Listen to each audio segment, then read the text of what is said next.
In this lesson, we're going to look at the enumerate function in Python. Enumerate allows us to add a counter to an iterable and return it in a form of enumerating object. So in here, we have a list of countries and we want to print them out with an index and the name of the country. And of course, we could achieve this with the for loop where we iterate down the whole length of the countries list and we print out the index.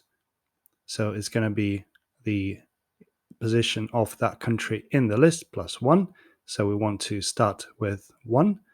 And then goes the country's name found at that index. So we write countries and in a square brackets index. And then we run the code.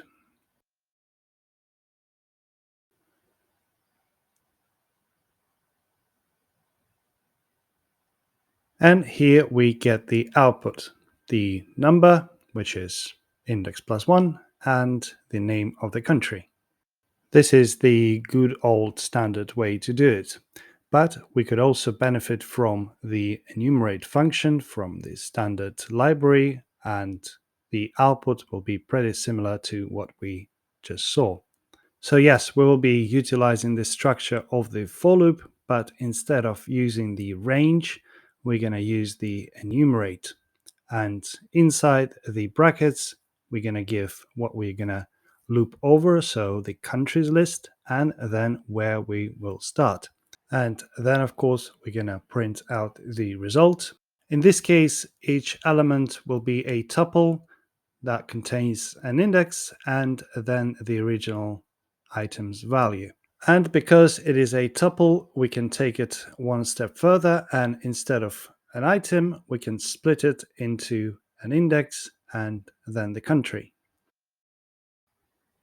Then in enumerate, so once again, we give countries and then the starting point at index 1.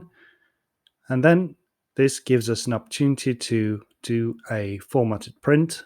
So the concept is pretty much the same, it's just the output is going to look a little bit differently. So first we specify the index and then the country. Simple as that. All right, and now let's run the code again and compare the outputs.